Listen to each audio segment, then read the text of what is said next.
Pruebas, ejecutando el juicio. El día de hoy tengo el gran honor de presentarles al maestro Luis Alberto Rocha Pliego. Él actualmente es juez de Tribunal de Enjuiciamiento y es un honor tenerlo aquí. Maestro, bienvenido.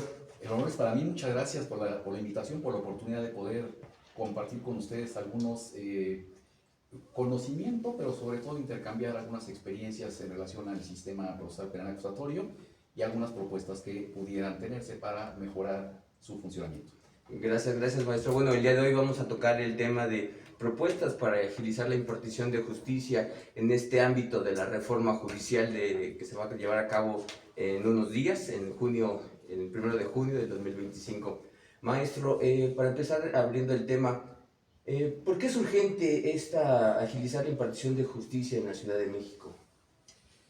Bueno, creo que desde luego la importancia de poder resolver los asuntos con la celeridad que se requiere es fundamental, porque cuando un asunto no se resuelve con la prontitud que se espera, es un asunto justicia que no llega a tiempo, es justicia que no tiene efectividad. Justamente la figura de la prescripción tiene ese matiz, justamente el olvido. El olvido implica ya la innecesariedad de sancionar una conducta cuando ha transcurrido el tiempo. Cuando una conducta no se sanciona con la prontitud que se espera, ya disminuye mucho ese afán de justicia y esa percepción que tiene la sociedad de que se sancionó, que es uno de los fines, la sanción y la reinserción social. Pero creo que es importante que se logre obtener una sentencia pronto, en los plazos establecidos. Lamentablemente hoy en día tenemos una gran problemática y no es posible, sobre todo abordando el artículo 17 constitucional, que es un tema interesantísimo que podríamos profundizar quizá más adelante en alguna otra pregunta que nos lleve justamente a analizar lo que se ha entendido por expeditez de manera incorrecta y el análisis más estricto del párrafo segundo del artículo 17 constitucional. Okay, gracias maestro. Ahorita tocando el tema que dice que hay una gran problemática, no sé si esto se deba o se generó a partir de la pandemia que hubo de COVID, que ahí hubo un rezago inmenso, lo que la gente que no sepa, el Tribunal de Enjuiciamiento paró sus actividades, los que sí siguieron trabajando fueron los jueces de control, pero el Tribunal de Enjuiciamiento sí se vio gravemente afectado porque creo que fueron 8 meses sin laborar, pero los autos de apertura seguían llegando. O sea, estamos hablando, no de un promedio de 10, 15 autos de apertura diario que seguían generando, y después cuando se incorpora el Tribunal de Enjuiciamiento, pues es una bola de trabajo, pues, exorbitante, si es la palabra correcta. Creo que efectivamente se generó una luz a partir de todo lo que se detuvo y después se dejó, se liberó justamente esa carga de actividad que se había quedado en la etapa intermedia y la emisión de los autos de apertura a juicio. Pero creo que el problema efectivamente se acentuó, se enfatizó mucho en la época de la pandemia por haberse detenido, desde luego por haber preponderado derechos fundamentales de mayor interés, sobre todo la resolución del Consejo de Salubridad General.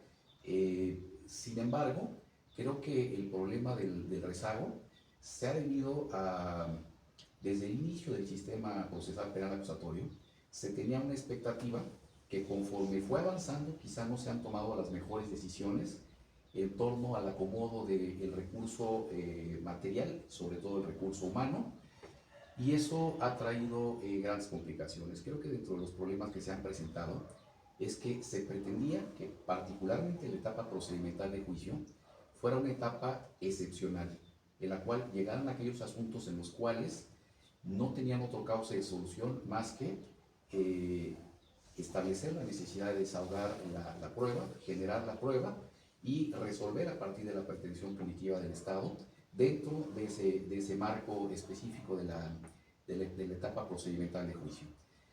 Se estableció que la mayoría de los asuntos podrían ser resueltos a través del procedimiento abreviado.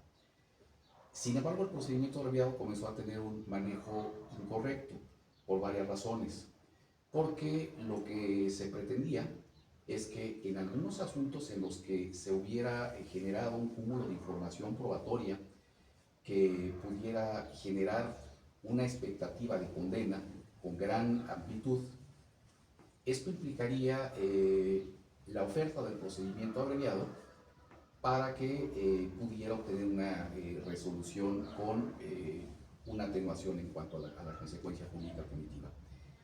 Sin embargo, esto en primer término se revirtió a partir de que el órgano ministerial, en asuntos en los que contaba con una expectativa de absolución, es donde efectuaba el ofrecimiento del procedimiento abreviado. Aspectos relacionados con corrupción, que es algo desde luego de lo que se pretende evitar, lamentablemente se ha enfocado de manera incorrecta a partir de que la decisión de la procedencia o no del procedimiento abreviado se ha dejado en manos del órgano ministerial. Es decir, hay algunos asuntos en los que dentro de la etapa intermedia se requiere al órgano ministerial, a la institución ministerial propiamente, que se resuelva a través de un procedimiento abreviado. Y la institución ministerial, bajo el argumento de política criminal, de algunas determinaciones en determinadas figuras delictivas, no hace asequible esa posibilidad del procedimiento abreviado. Se ha cuestionado si esto es un derecho que tiene el imputado propiamente, si es un derecho que tiene en términos del artículo 20 constitucional, apartado A, fracción séptima, o bien es una facultad exclusiva del Estado. Sin embargo, ya esta determinación se deja a una parte procesal, es decir, ya cuando se instó la actividad del Estado a través del ejercicio de la acción penal, ya tiene la calidad de parte procesal el órgano ministerial y en ese momento toma la determinación si accede o no al procedimiento abreviado. Y esto se presta a que en algunas ocasiones, pudiera generar algún factor de carácter económico para poder obtener una determinación en ese sentido. Creo que es uno de los aspectos a considerar. Es completamente ilógico que se haya generado esa posibilidad, sin perderse de vista que dentro de la propia acusación, en términos del artículo 335 del Código Nacional de Procedimientos Penales, en la última fracción, se deja ver esa posibilidad de que pudiera optarse por esa forma de solución. Ahora, es importante destacar, se habla, y creo que de manera incorrecta, se habla de sistema procesal penal acusatorio y se le añade el adjetivo de adversarial. Evidentemente, pues es adversarial porque existe una controversia que tiene que ser dirimida por un órgano jurisdiccional y en el caso de la etapa procedimental de juicio a través de la información probatoria que se genere. Cuando una de las partes decide allanarse a la pretensión de la contraria, desaparece esa controversia, independientemente de la materia en la cual se encuentre enfocada la misma. Al desaparecer esa controversia, que es una de las figuras que se establece, aunque tiene recogimiento constitucional, precisamente en el artículo 20, apartado a fracción séptima, se pretende justamente limitar o reducir en gran medida que todos esos asuntos que pudieran desembocar en la etapa de juicio, pues precisamente tengan una solución anticipada y desde luego observando los principios generales que rigen el sistema procesal penal acusatorio. Esto es, sobre todo, preponderando la parte relacionada con la reparación del daño. Y existe una sanción que se encuentra asegurada y eso justamente es lo que parte de la función que tiene el órgano jurisdiccional de control. Es decir, lamentablemente al órgano jurisdiccional de control se le ha limitado la valoración probatoria, como si no tuviera la capacidad para hacerlo. Porque lo que hace el órgano jurisdiccional, tratándose del procedimiento abreviado, es verificar los requisitos de procedencia en términos del artículo 201 de la Codificación Adjetiva Penal Nacional, que no implica valoración probatoria, que únicamente tiene que verificar que se encuentre el ofrecimiento de una sanción atenuada dentro de los límites que establecen los acuerdos del fiscal general de la Ciudad de México y esencialmente eso es lo que analiza, que se encuentre desde luego asegurada al menos el cumplimiento de la esfera reparatoria de la víctima. Creo que el procedimiento abreviado no ha tenido un adecuado manejo, enfoque, y esto ha llevado a que se genere una sobresaturación en el sistema acusatorio, en la etapa procedimental de juicio. Pero por otra parte, creo que se ha descargado mucho en el Tribunal de Enjuiciamiento actividad que ya en este momento quedó completamente rebasada.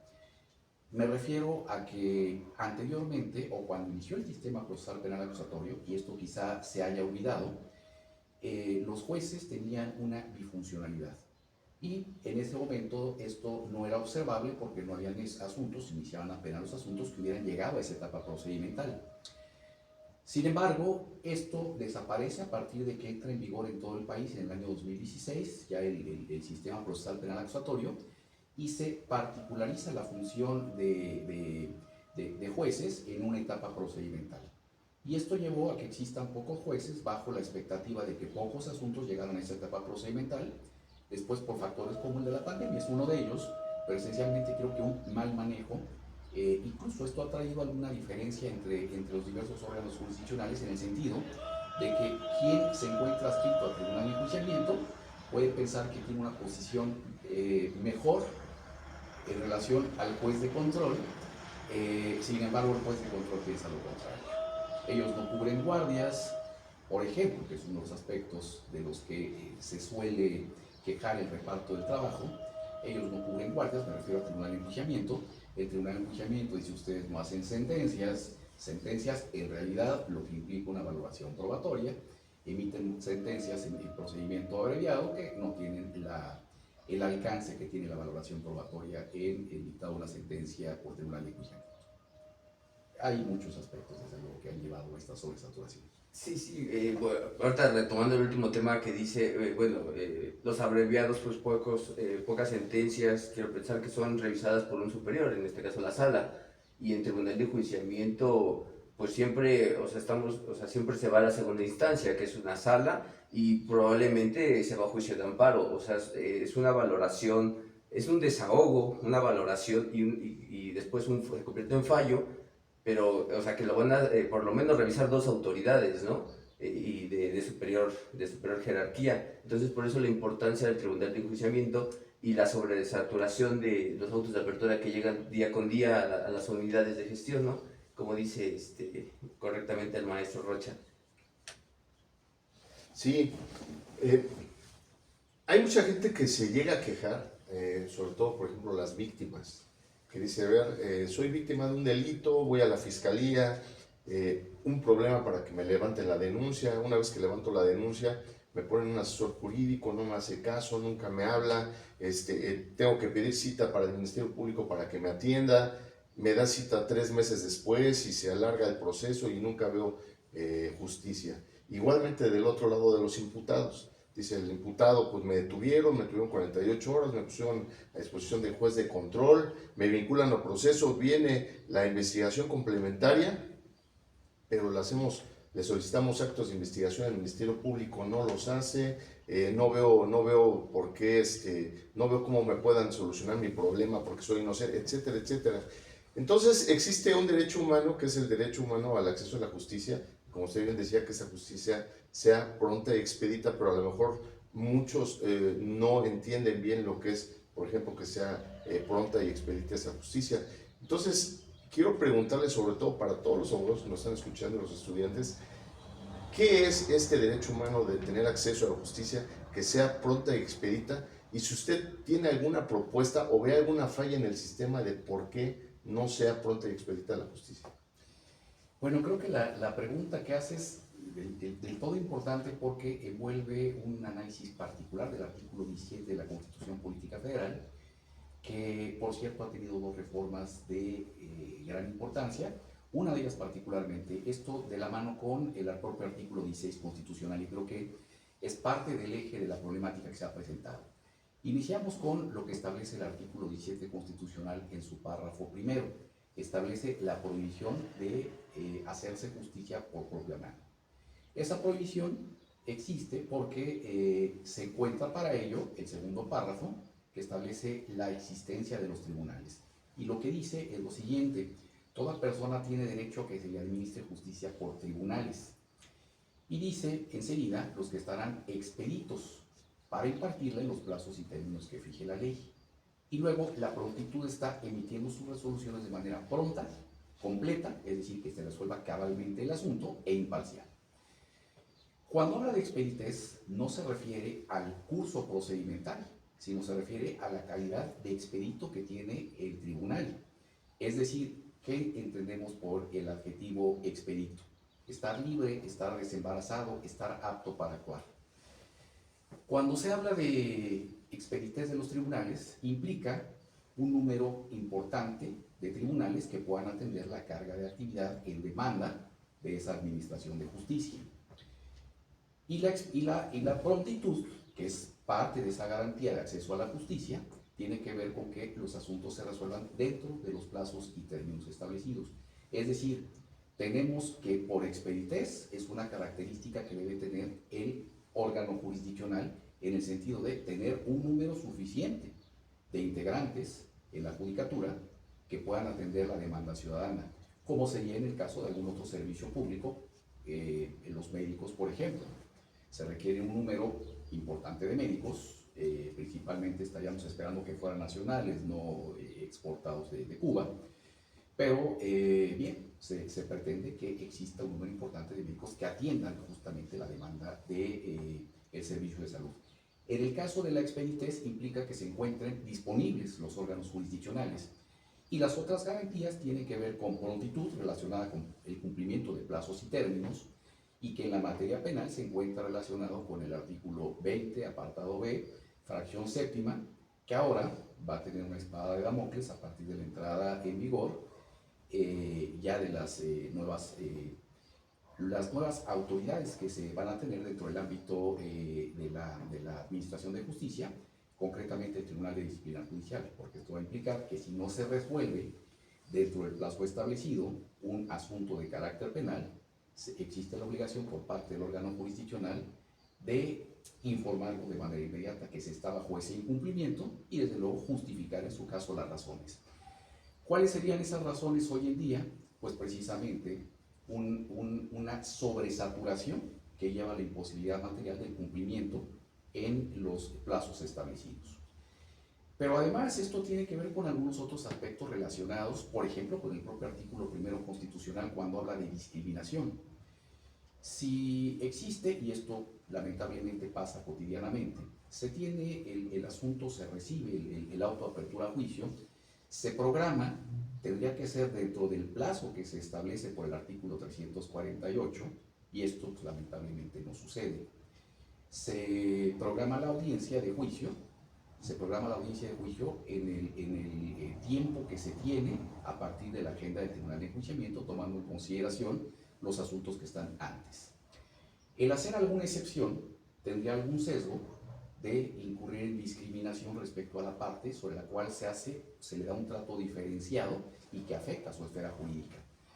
Pero esto llega a suceder en los casos en los que promueven el juicio constitucional justamente al no cumplirse con esos plazos establecidos, y no se ha estado hasta este momento en el caso de informarle al órgano jurisdiccional que emite el auto suspensional, o bien en su caso ya la sentencia protectora por el órgano jurisdiccional de distrito, y trae como consecuencia que tenga que cambiarse el orden, es decir, sacar a algunos de los asuntos que se tenían programados y que en su lugar entre aquel que tiene la protección de la justicia federal, dirigida justamente a que se le administre la justicia dentro de los plazos establecidos.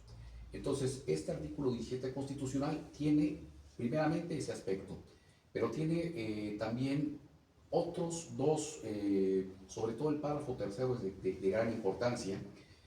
Es de gran importancia el párrafo tercero, habla de, y es una reforma del 15 de septiembre del año 2017, y que en términos del transitorio segundo de ese decreto de reforma, entró en vigor a los 180 días, algunos artículos en particular, el 16 y el 17 en ese párrafo tercero, que es de nueva creación, es un párrafo adicionado. Este tiene la particular importancia, este párrafo tercero, de que pretende, es una reforma en materia de justicia cotidiana. Lo que pretende justamente es desformalizar el procedimiento, dando causa a la solución de fondo del asunto. Esto es de gran importancia porque Llegan a darse algunos casos en los que, por ejemplo, el planteamiento de salidas alternas en la etapa procedimental de juicio no tendría cabida porque no se está dentro de la oportunidad para su planteamiento, que tiene como limitante el dictado del auto de apertura a juicio. Sin embargo, atendiendo lo que establece el artículo 17 constitucional, párrafo tercero, podría dársele ese cauce siempre y cuando se reúnan las condiciones. Es decir, algunas herramientas existen. Creo que otro de los aspectos, y quizá de mayor importancia porque proviene de una reforma, me refiero yo al párrafo primero del artículo 16 constitucional. Este párrafo primero establece la garantía de seguridad jurídica por antonomasia, igual que el 14 constitucional. Esta garantía de seguridad jurídica, que establece que nadie puede ser molestado en su persona, familia, domicilio, papeles o posesiones, requiere que exista un mandamiento escrito de la autoridad competente que funde y motive la causa legal del procedimiento.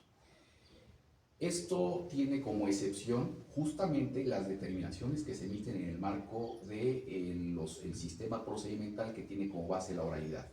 Es decir, propiamente ya no actualmente solo el sistema procesal penal acusatorio, porque esto ha permeado a las otras materias. Aparentemente esto trae mayor transparencia y más confianza en la sociedad, porque los órganos jurisdiccionales atienden el asunto de manera directa y de cara a la sociedad, de cara a las partes procesales que litigan ante el órgano jurisdiccional y exponen sus argumentos.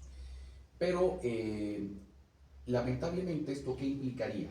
Y esto se ha tomado en consideración solamente para el auto de vinculación a proceso, que ya no se tiene que efectuar la transcripción, y esto salvo algún tribunal colegiado del segundo circuito que establece que esto no tendría que ser así, porque si va dirigido para el justiciable y el justiciable no tiene forma de reproducir la videograbación de la audiencia, pues entonces hay que hacer la transcripción. Creo que un poco exagerado, porque la defensa la ejerce desde un orden técnico a partir de su defensor. Es decir, sí es importante desde luego considerar la defensa material, pero la importancia que radica el contarse con la información de la audiencia, pues particularmente es para la defensa y no tanto para el justiciable.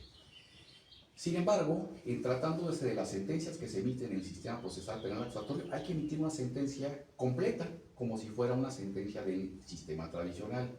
Desde luego, no se compara con una sentencia del sistema tradicional, pero me refiero yo a que se trata de una elaboración exhaustiva, e incluso en el sistema tradicional lo que se tenía es que el órgano jurisdiccional tenía un expediente y podía hacer una selección de la información probatoria que le resultara de utilidad para, en su caso, analizar la procedencia o no de la acusación ministerial.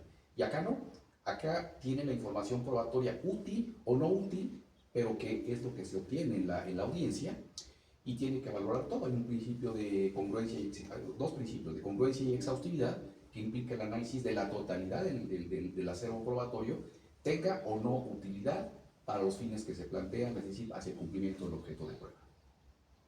En términos generales, creo que existen algunas figuras que no se han explotado como se pretende. Claro, muy bien. Gracias, maestro. Ahorita tocó el tema importante de plazos.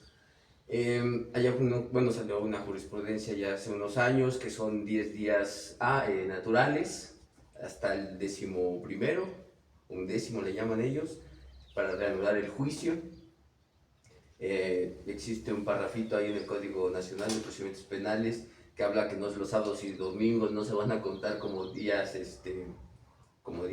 hábiles.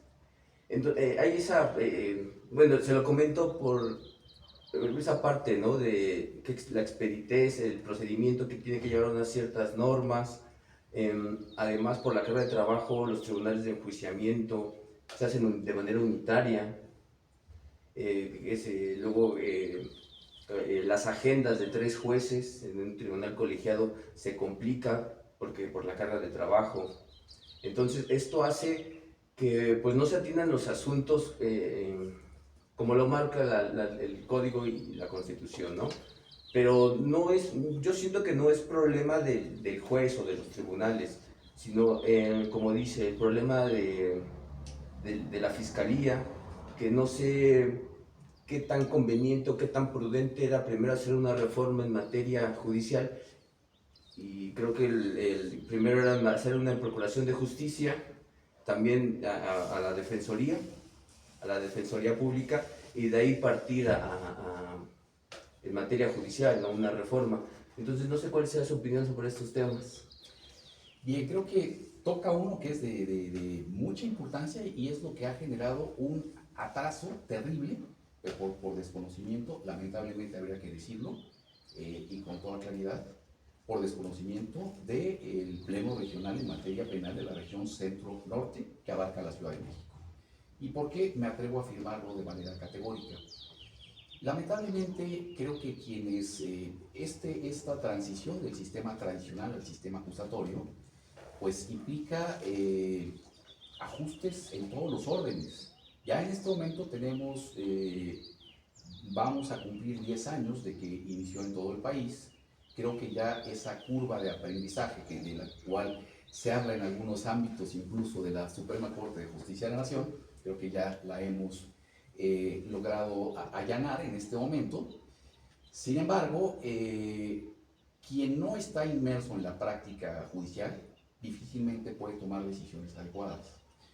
Esto sería algo así como aquel que es comentarista de fútbol y de pronto quiere ser director técnico cuando no ha tenido actividad profesional dentro del ámbito del ejercicio de la práctica del fútbol.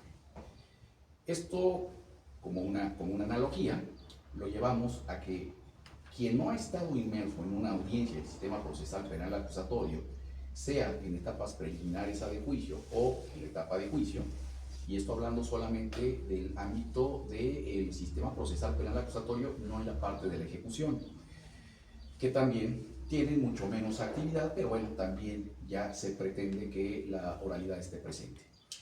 En el caso del Pleno Regional en materia penal de la región Centro-Norte, ahora en materia penal y de trabajo, este Pleno Regional, a partir de la forma en la cual se genera su función y que tiene la generación o la creación de jurisprudencia a través de resolver la discrepancia de criterios de tribunales colegiados de cierta región, se presentaron propiamente dos problemas a resolver en torno a los artículos 351 y 352. Lo analizaron tocando principios generales del sistema procesal penal acusatorio, particularmente 3, concentración, continuidad e incluso inmediación. No sé por qué la inmediación, pero también la inmediación. Este Pleno Regional primeramente resuelve una discrepancia de criterios de 3 tribunales colegiados, en tratándose de algo que en realidad no presentaba problema.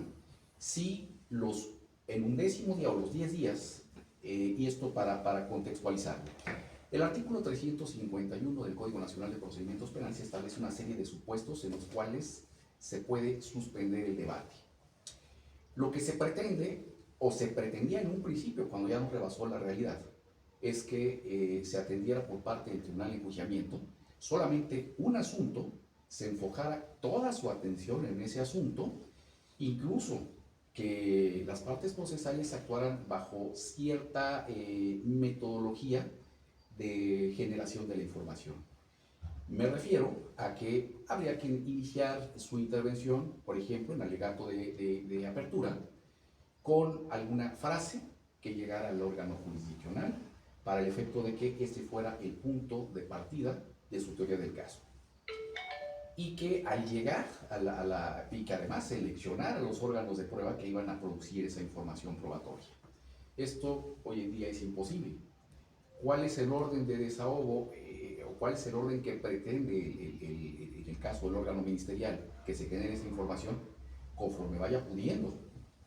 ¿Por qué razón? Porque hay un desinterés, y esto completamente motivado por una falta de información. Hay un desinterés en la víctima en acudir a la etapa de juicio por una sencilla razón, porque antes ya le hicieron acudir a la audiencia inicial, quizá 4 o 5 audiencias intermedias que no pudieron concretarse por una u otra razón, y adicionalmente acude a la etapa de juicio en la cual tampoco se reunieron en algún momento las condiciones, y ya acudió, no se logró el fin de que aportara la información probatoria, y entonces tiene que ir en una nueva ocasión. Y si desconoce cuál es la naturaleza del sistema, que la prueba se genera justamente ante el órgano jurisdiccional, esto a que lleva pues, a que de pronto pierda de vista que esto yo ya lo hice en alguna otra oportunidad. Pero adicionalmente, esto implica enfrentarse a escenarios del todo complejos, como lo es un escenario en el cual el juez se encuentra con toga presidiendo una audiencia, las partes se dirigen con cierta formalidad, tiene que pasar a un área específica en la cual va a producir el testimonio a partir de preguntas en las cuales a veces no tiene la preparación, en el sentido de que no le informaron con antelación cómo tenía que producir, no en cuanto a un aleccionamiento, sino en cuanto a la forma en la cual tendría que conducirse en la audiencia.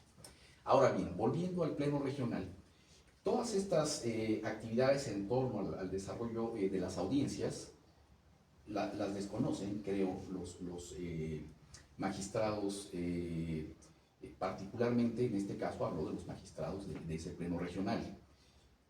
¿Por qué razón? Porque de manera muy tajante, lo que refieren es, el órgano jurisdiccional debe de atender, y esto porque hay primero una jurisprudencia que deriva de discrepancia de criterios entre 3 tribunales colegiados respecto a si los 11 días son hábiles o son naturales. Hablaba yo del 351, habla de casos de suspensión. Estos casos de suspensión llevan a que se desatienda por parte del órgano jurisdiccional y que se pretende que esta desatención no pueda prolongarse más allá del 11º día, porque implica que la información probatoria que está recibiendo se aparte de la misma y esto no le permita tener esa inmediatez en el conocimiento que lo pueda reproducir en el dictado de la sentencia o en la emisión en primer término de un fallo.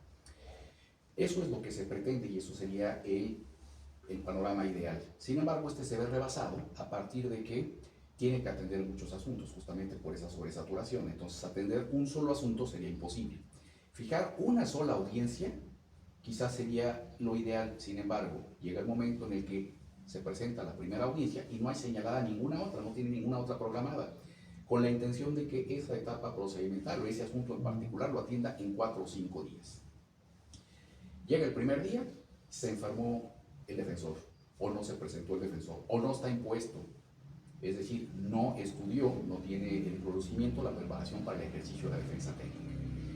Esto va a llevar a que pues, esa audiencia ya no se llevó y no se va a poder llevar la siguiente, que está señalada para el siguiente día o al tercer día.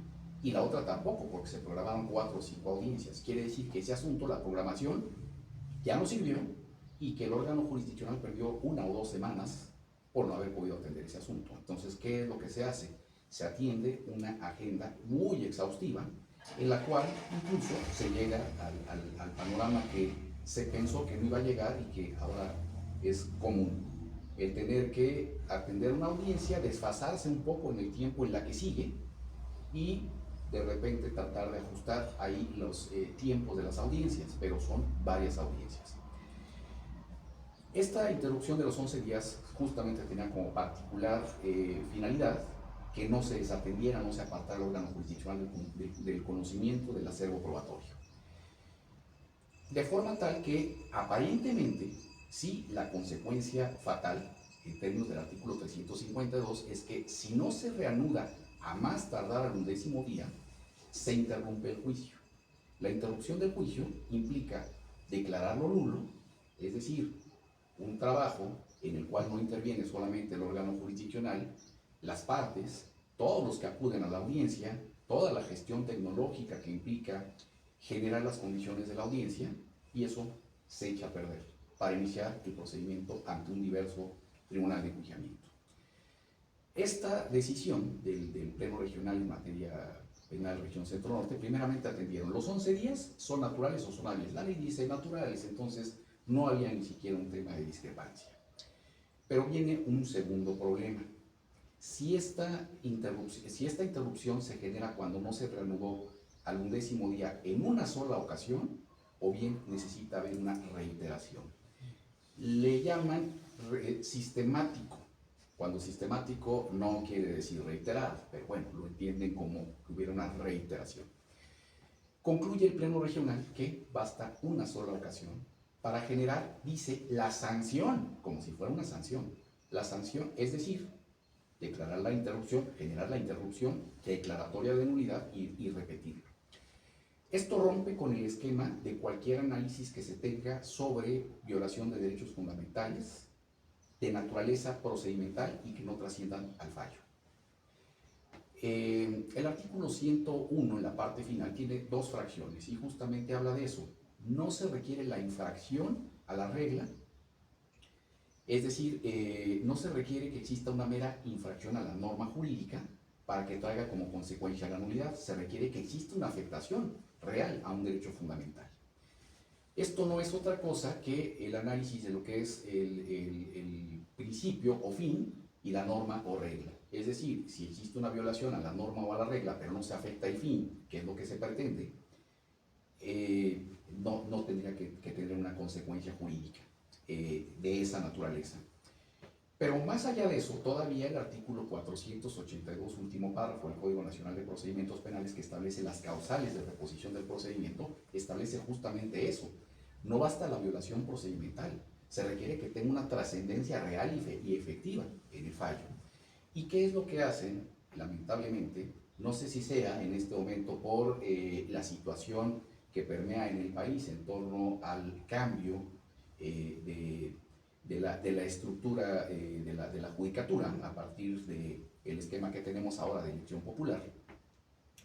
No sé si sea eso, pero hay una enorme distracción, de forma tal que si llega un asunto en el cual la sala confirmó el acto reclamado, desde luego, bajo el principio de definitividad, es la ejecutoria de la sala, se analiza el procedimiento de primera instancia y se verifica qué sucedió en la audiencia de juicio, solamente con calendario, verificando, pasó del 10º día, se reanudó después, automáticamente se concede el amparo. Bajo el argumento de que están cumpliendo la jurisprudencia.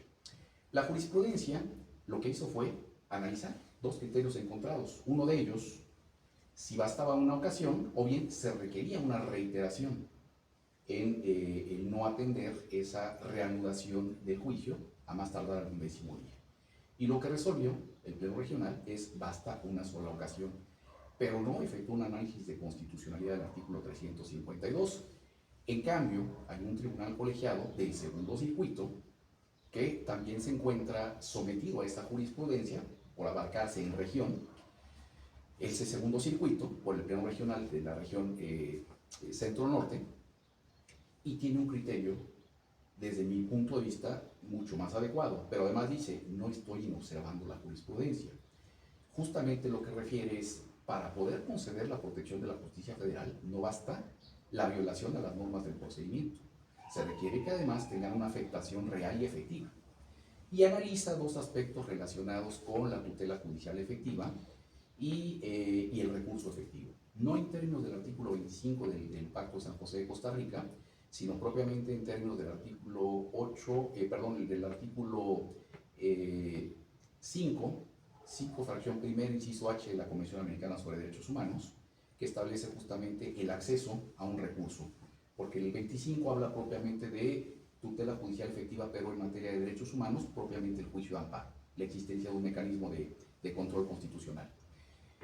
Y lo que tenemos es que genera una grave afectación, o sea, de por sí tenemos una sobresaturación en la etapa de juicio. Y cuando se resuelven los asuntos, se regresan por esta situación. Ahora, ¿esto a qué lleva? Pues lleva a muchos aspectos que no han sido considerados, incluso probablemente hasta conceder una ventaja indebida a una de las partes. ¿Y esto por qué razón? Porque la naturaleza o el esquema que se tiene en el sistema procesal penal acusatorio es la generación de prueba bajo los principios de inmediación y contradicción, es decir, repetir la información probatoria. Y esta información probatoria, pues es como lo que estamos haciendo en este momento. Podemos tener un mayor o menor estado, o mejor estado de ánimo, y a lo mejor podemos tener mejores ideas en algún momento para poder transmitirlas, poder comentar o poder platicar como lo estamos haciendo en este momento.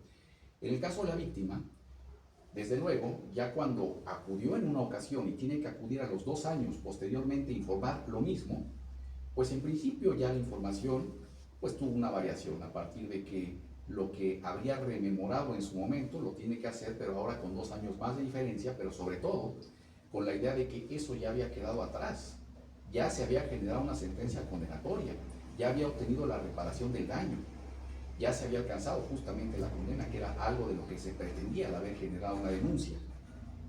Y esto lo tienen que repetir. Pero ¿qué sucede si esto se repite en una ocasión y ya la víctima no quiere acudir? ¿Esto qué implica? Que esa información probatoria que se había generado en un principio ya no se genera. Y quizá no haya sido en una ocasión, quizá sea en dos, porque hay reposiciones de dos ocasiones. ¿Esto qué implica? Que se generó esa información, ya no se generó esa información y puede dar lugar a una sentencia absolutoria. Es decir, el órganos jurisdiccionales diversos sobre el mismo asunto tienen diferencias, resoluciones diferentes, pero por la sencilla razón de que en un caso se obtuvo prueba y en otro no. Y esto implica, y en afán de justicia, que el órgano jurisdiccional tenga que hacer un análisis bajo el método de la prueba indiciaria o circunstancial, que dicho sea de paso, hoy en día tenemos también una grave problemática con una interpretación, desde mi punto de vista, del todo errónea, de la primera sala de la Suprema Corte de Justicia de la Nación, en tratándose de incorporación de la prueba por persona fallecida, que es un desconocimiento total, pero bueno, ya no entro a ese punto porque se encuentra relacionado con otro tema. Muchas gracias. Siguiendo el tema del acceso a la justicia, entrando a la reforma judicial, yo lo escucho a usted, y digo no porque usted está aquí, pero pues obviamente se nota que usted tiene conocimiento. Pero ese conocimiento no se adquiere nada más en la universidad, es decir, se adquiere a través de pues, seguir estudiando, a través de la experiencia, del tiempo. Es decir, que el conocimiento que usted ahorita está compartiéndonos no se adquiere a través de 6 meses o un año, sino todo lleva su proceso, su tiempo.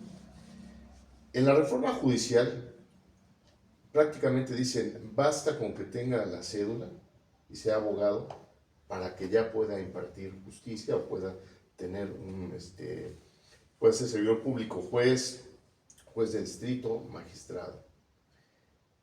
Desde su perspectiva, ¿cree que eso sea posible? ¿Cuánto tiempo tendrá que pasar esa curva de aprendizaje para que pueda haber, en su caso, una buena impartición de justicia? Y la segunda pregunta, ¿usted va a competir por algún cargo o no va a competir? Bueno, creo respecto al primer punto, creo que pues sí se requiere un proceso de aprendizaje. Le agradezco su concepto, que me haya considerado como que, bueno, he adquirido algún poco conocimiento, y esto pues es justamente a partir de los años, de la experiencia.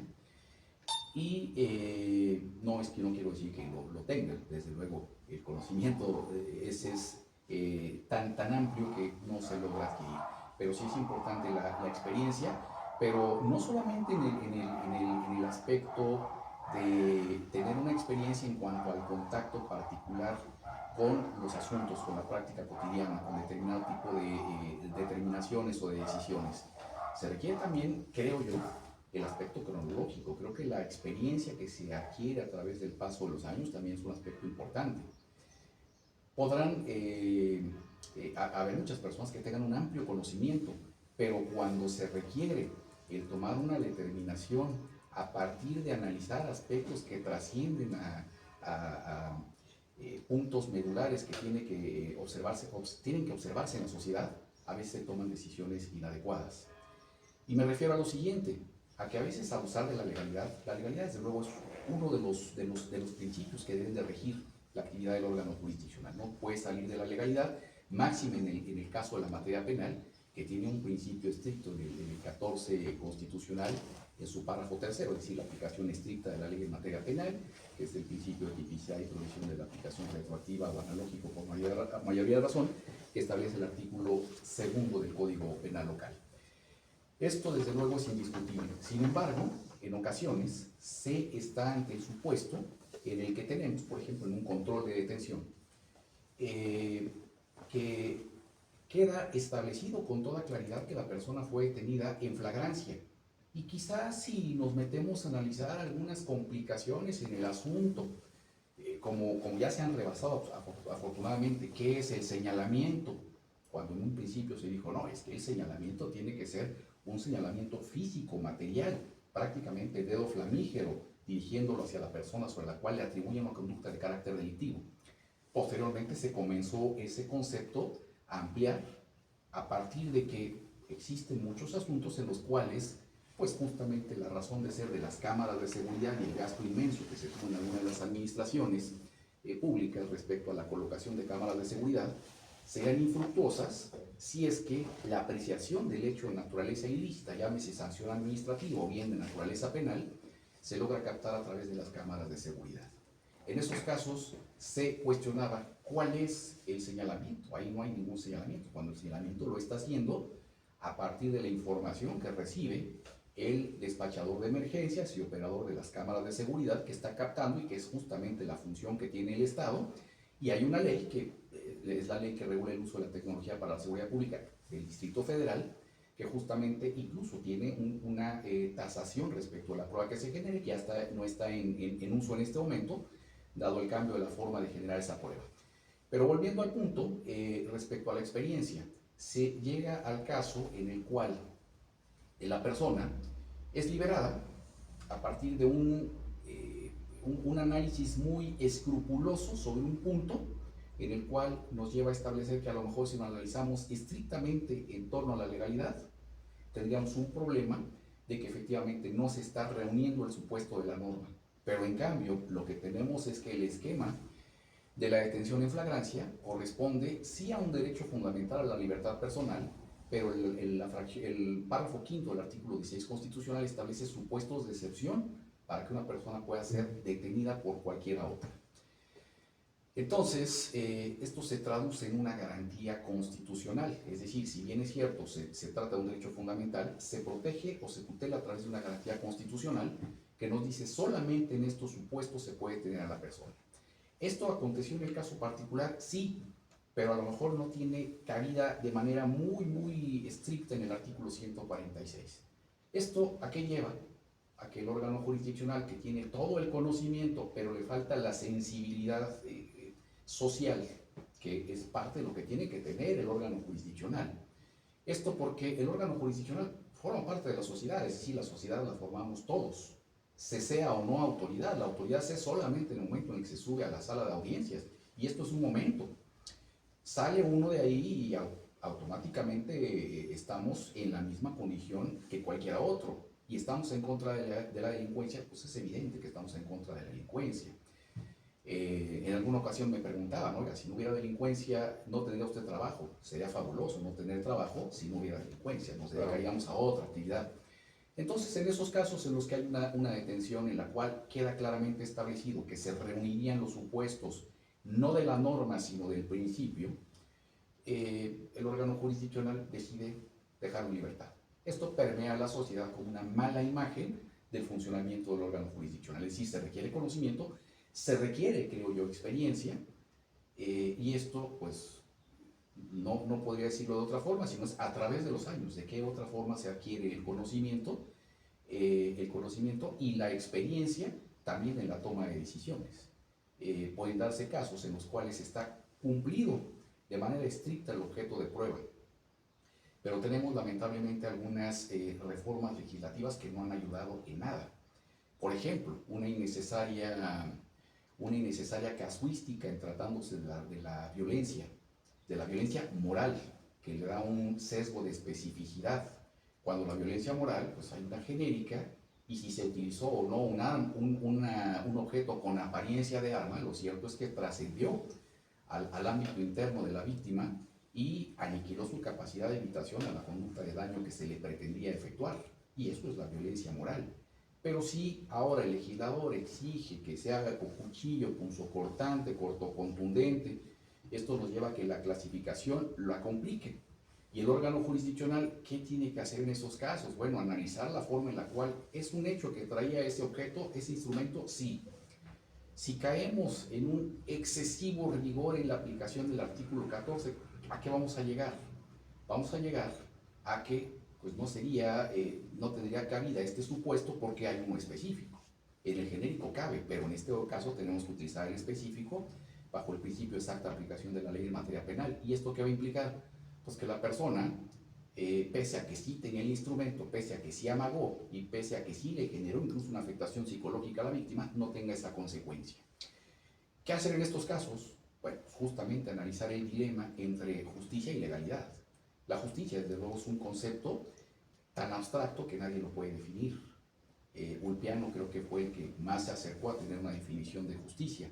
Sin embargo, la justicia se pretende se busca a través del recogimiento de la norma jurídica, es decir, se supone que la estructura jurídica que se tiene es para generar un aspecto equitativo en cuanto a la consecuencia de quien realiza alguna conducta y la afectación a ese bien jurídico y la consecuencia jurídica que tenga. Pero esta creación de las normas que corresponde al legislativo no solamente es en la materia penal, es decir, permea en todo el ámbito, y por eso es que los 21 artículos, si no mal recuerdo, del Código Civil siguen recogiendo principios generales del derecho de observancia en todo el país, nada más que dentro de una legislación local. Bueno, desde luego también está el Código Civil Federal, pero hay principios básicos y generales. Entonces creo que sí se requiere la experiencia.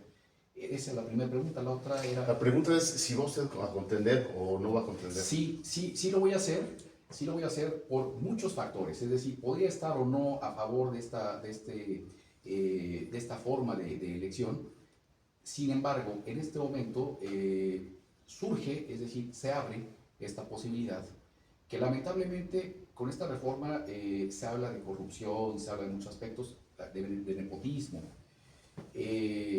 Al momento en el cual se generan ciertos mecanismos dirigidos a la observancia de este nuevo sistema, pues sí se ha advertido, lamentablemente, que sí habían aspectos que depurar.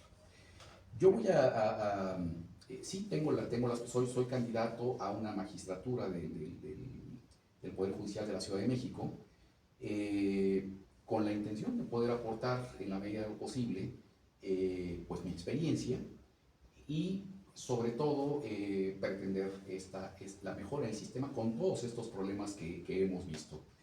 Con todos estos problemas que hemos visto, hoy en día tenemos un grave problema que se ha acentuado en el Tribunal de Enjuiciamiento en cuanto hace al manejo del personal en unidades de gestión judicial.